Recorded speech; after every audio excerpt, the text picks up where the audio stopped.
तो चलिए दोस्तों, आज मैं गणित में एक बहुत ही महत्वपूर्ण प्रश्न लेकर आया हूं और ये कक्षा 10वीं के अलावा आपके बहुत सारे बोर्ड एग्जाम में काम आते हैं या फिर प्रतियोगी परीक्षाओं में काम आता है। तो अगर आप कक्षा 10वीं के विद्यार्थी हैं तो भी इस वीडियो को बहुत ध्यान से देखिएगा, क्योंकि इस प्रकार के प्रश्न को दो प्रकार से पूछा जाता है। या तो ये कहा जाएगा कि इसका हल निकालिए, और जब भी हल निकालने के लिए कहा जाए तो यहां पर इज इक्वल टू 0 रहेगा, है ना। लेकिन इसी प्रश्न को यह भी कह सकता है कि इसका गुणनखंड निकालिए, क्योंकि एक बहुपद है तो हमें क्या करना है, बहुपद का गुणनखंड निकालना है। या फिर अगर इज इक्वल टू 0 होता तब इसको हम क्या बोलते हैं, वर्ग समीकरण बोलते हैं। याद रखिए, वर्ग समीकरण हम इसको कब बोलेंगे, जब इसमें इज इक्वल टू 0 दे दे। ठीक है, तो ये कक्षा 10वीं में भी पूछा जाता है, बहुत ही महत्वपूर्ण प्रश्न है। तो चलिए इस प्रश्न को हम कैसे हल करेंगे। मध्य को दो पद में तोड़ना हो अर्थात इसका गुणनखंड निकालना हो तो कौन सा विधि का प्रयोग करेंगे।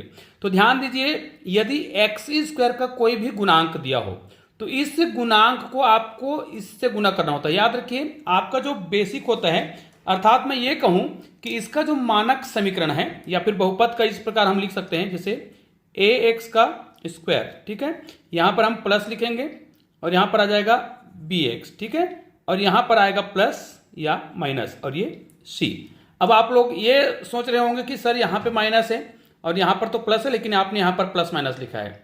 मैंने इसको एक मानक रूप में लिखा है कि यहाँ पर चाहे प्लस हो चाहे माइनस हो, है ना। हमें इसको ध्यान नहीं देना है, हमें ध्यान देना है यहाँ पर प्लस है या माइनस है, क्योंकि पूरा जो गणित है वो इसी के आधार पर बनता है। यहाँ पर जो भी चिन्ह रहेगा उसी के आधार पर हमें इस गणित को बनाना होता है।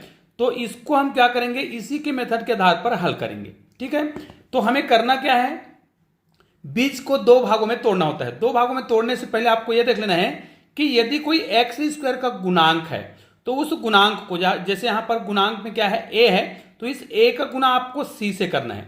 अब यहां पर देखिए, एक्स स्क्वायर का गुणांक क्या है, 12 है। इस 12 का गुणा हमें 12 से करना है, लेकिन वो 12 से हम गुना कर रहे हैं उसको लिखना नहीं है, बस दिमाग में रखना है। ठीक है, कैसे, देखिए यहां पर हम क्या करेंगे, यहां पर तो हम 12x का स्क्वायर ही लिख देंगे, माइनस है तो माइनस लिखेंगे।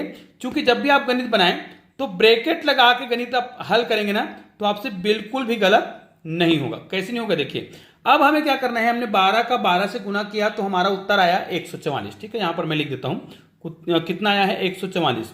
अब इस 144 को हमें दो ऐसे भागों में तोड़ना है कि जिसका हम गुना करें तब तो 144 आए, लेकिन उन्हीं दो संख्याओं को हम क्या करें, यहां पर जो चिन्ह है, इसलिए मैंने यहां पर प्लस माइनस लिख रखा है। यहां पर प्लस है तो हम उन दोनों संख्याओं को जोड़ेंगे तो बीच में जो संख्या दिखाई दे रहा है वो आना चाहिए। और यदि मान लिया जाए यहां पर माइनस होता तो उन्हीं दोनों संख्याओं को हम क्या करते, माइनस करते, घटाते, तो यहां पर जो संख्या दिख रहा है जिसको हम बी बोलेंगे वो आना चाहिए। उदाहरण के लिए हमने 144 किन को गुना करके लाया है, तो 12 गुणित 12, क्या इन्हीं दोनों को हम जोड़ते हैं तो हमारा उत्तर 24 आता है, बिल्कुल आता है, जो कि बीच का पद है। तो अर्थात बिल्कुल हमारा गुणनखंड सही है।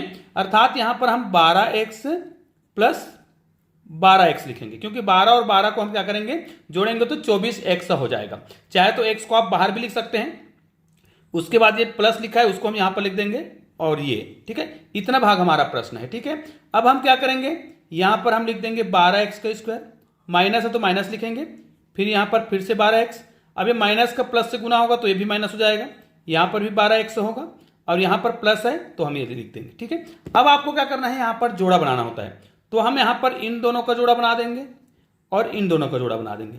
ऐसा करने से हमें क्या फायदा होगा, देखिए इन दोनों में क्या आया हुआ है, इन दोनों में आया है 12 और x, लेकिन इसमें x 2 बार आया है तो एक बार तो हमने कॉमन निकाल लिया है तो एक बार बचा हुआ है। ठीक है, इसमें देखिए हमने 12 भी निकाल लिया और x भी निकाल लिया, तो यहां पर क्या बचा, तो याद रखिए कई लोग यहां पर गलत सलत तरीका का उपयोग कर लेते हैं। यहां पर पूरा 12x निकाल गया तो भी क्या बचेगा, 1 बचेगा। ठीक है, तो यहां पर हम लिख देंगे 1। उसके बाद इन दोनों में कौन कॉमन निकलेगा, और यहां पर जो चिन्ह है उसको लगाना ही रहता है, ये देखिए। ठीक है, अब देखिए यहां पर दोनों में 12 आया हुआ है तो हमने 12 को बाहर निकाल लिया, 12 को कॉमन निकाल लिया, फिर ये x आया।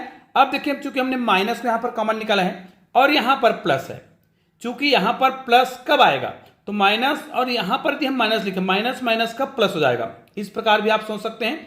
या फिर यहां से हमने माइनस को निकाल लिया है, ठीक है, तभी तो ये माइनस माइनस का प्लस होगा ना। अब यहां पर 12 को भी कॉमन निकाल लिया तो क्या बचा है, केवल 1। ठीक है, याद रखिए इस प्रश्न में हमें केवल गुणनखंड ज्ञात करने के लिए कहा गया था, इसलिए यहां पर हम इज इक्वल टू 0 नहीं कर रहे हैं। लेकिन अगर आपके परीक्षा हाल में इज इक्वल टू 0 करके दिया है तो आपको x के वैल्यू निकालने होंगे, लेकिन हमें x के वैल्यू नहीं निकालने हैं।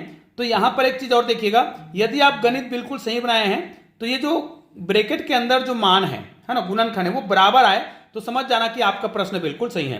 तो यहां पर x - 1 दोनों में आया है जी, तो x - 1 हमने दोनों से कॉमन निकाल लिया, तो यहां पर क्या बचा, तो यहां पर बच गया है 12x माइनस यहां पर क्या बचा है, ये x - 1 तो हमने कॉमन निकाल लिया, तो यहां पर बच गया है 12। ये देखिए, अब देखिए क्या इन दोनों में कोई और कॉमन है, बिल्कुल इन दोनों में 12 फिर हम कॉमन निकाल सकते हैं, तो हमारा उत्तर ये 12 भी कॉमन निकल गया। तो यहां पर x - 1 और x - 1। अब याद रखिए, क्योंकि ये हमारा प्रश्न जो है गुणनखंड वाला था, मतलब हमें केवल इसका गुणनखंड करना था, यहां पर गुणनखंड करने के लिए कहा गया था, तो हमने गुणनखंड के रूप में यहां पर उत्तर निकाल लिया है। तो हमारा गुणनखंड क्या रहा है, यहां पर आप देख सकते हैं, यही हमारा क्या है, आंसर है, अर्थात हमारा गुणनखंड 12 x - 1 इंटू x - 1 यही आंसर है। लेकिन इसी प्रश्न में यदि हमें वैल्यू निकालने के लिए कहा जाता तो हम यहां पर इज इक्वल टू 0 करते और हमारा प्रश्न बन जाता। तो निश्चित रूप से इसी प्रकार आप और भी बहुत सारे प्रश्नों को बना सकते हैं। तो ये वाला मेथड आपको कैसा लगा मुझे कमेंट करके जरूर बताइएगा, और आपको ऐसे ही और गणित चाहिए तो मुझे कमेंट करके जरूर बताइएगा। चलिए मिलते हैं एक और बेहतरीन वीडियो के साथ, तब तक के लिए जय हिंद जय भारत।